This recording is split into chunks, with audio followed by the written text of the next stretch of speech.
Assalamualaikum warahmatullahi wabarakatuh. Halo teman-teman, nama aku Dwi Rian Anas Rahmatullah. Aku dari kelas E1, program studi ilmu komunikasi.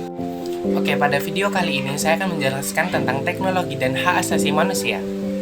Oke, saya akan menjelaskan tentang teknologi dengan pertanyaan, jelaskan dampak teknologi informasi dan komunikasi terhadap hak asasi manusia. Bagaimana nilai-nilai Pancasila dapat membantu mengelola dampak tersebut. Masyarakat dapat berpartisipasi dalam proses pengambilan keputusan terkait kebijakan kontroversial melalui berbagai cara, seperti memberikan masukan dalam forum diskusi publik, menyuarakan pendapat di media sosial, atau mengikuti demonstrasi dan aksi protes. Selain itu, partisipasi dalam pemilihan umum dan keterlibatan dalam organisasi masyarakat juga merupakan sarana untuk memengaruhi kebijakan pemerintah.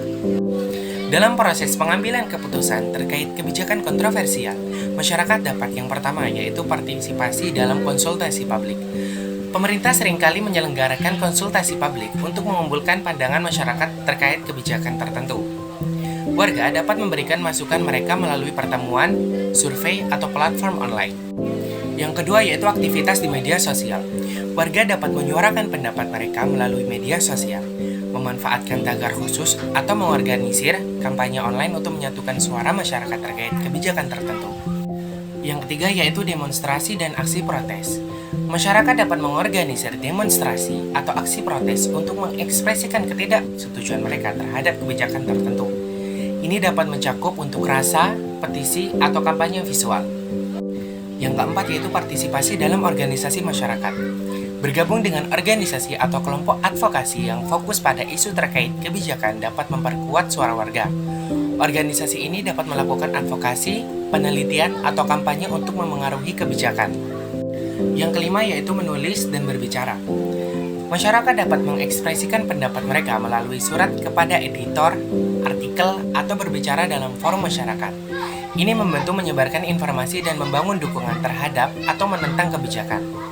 Yang keenam yaitu partisipasi dalam pemilihan umum. Memilih pemimpin yang mendukung nilai atau pandangan masyarakat terkait kebijakan tertentu dapat menjadi cara efektif untuk mempengaruhi arah kebijakan pemerintah. Dan yang terakhir yaitu pendekatan hukum. Masyarakat juga dapat mencari dukungan hukum jika merasa kebijakan tersebut melanggar hak-hak mereka. Ini dapat melibatkan pengajuan gugatan atau berpartisipasi dalam upaya hukum kolektif. Jadi partisipasi dalam berbagai cara ini kemungkinan masyarakat untuk aktif terlibat dalam proses pengambilan keputusan dan memainkan peran dalam membentuk kebijakan pemerintah. Oke, selanjutnya saya akan membahas tentang hak asasi manusia. Dengan perintah pilih sebuah isu kontemporer terkait privasi online atau keamanan digital dan evaluasi dampaknya terhadap hak asasi manusia dan diskusikan solusi yang sesuai dengan nilai-nilai Pancasila. Jadi, dampak terhadap hak asasi manusia, pelanggaran privasi online dan keamanan digital yaitu dapat merugikan hak asasi manusia dengan mengancam privasi individu, kebebasan berbicara, dan keamanan pribadi.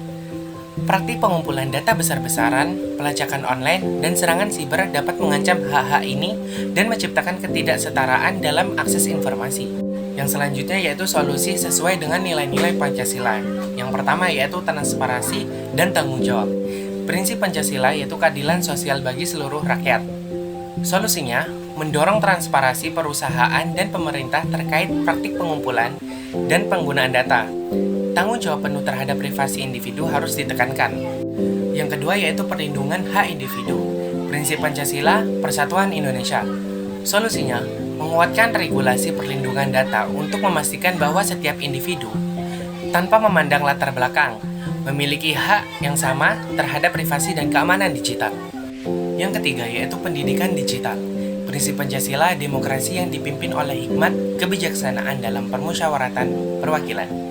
Solusinya yaitu mendukung pendidikan digital yang melibatkan masyarakat dalam pemahaman risiko online dan cara melindungi privasi mereka sendiri. Yang keempat yaitu kerjasama internasional. Prinsip Pancasila, gotong royong. Solusinya, mendorong kerjasama internasional dalam melawan serangan siber dan pengembangan standar global untuk melindungi privasi online. Yang kelima yaitu penguatan hukum. Prinsip Pancasila keadilan bagi seluruh rakyat Indonesia. Solusinya meningkatkan peraturan hukum yang mengatur privasi online dan memberlakukan sanksi yang tegas bagi pelanggar. Dan yang terakhir yaitu partisipasi masyarakat. Prinsip Pancasila, musyawarah untuk mufakat.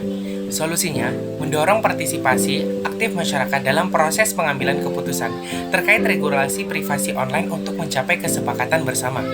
Jadi, melalui pendekatan yang menggabungkan transparansi, pendidikan, kerjasama internasional, penguatan hukum, dan partisipasi masyarakat, kita dapat mengatasi isu privasi online dan keamanan digital dengan mempertimbangkan nilai-nilai Pancasila yang mendasari negara Indonesia.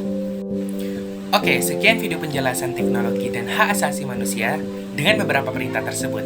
Jadi, video ini bertujuan untuk memenuhi nilai ujian akhir semester mata kuliah Pancasila. Saya Dwirian Anas Rahmatullah, pamit undur diri. Wassalamualaikum warahmatullahi wabarakatuh.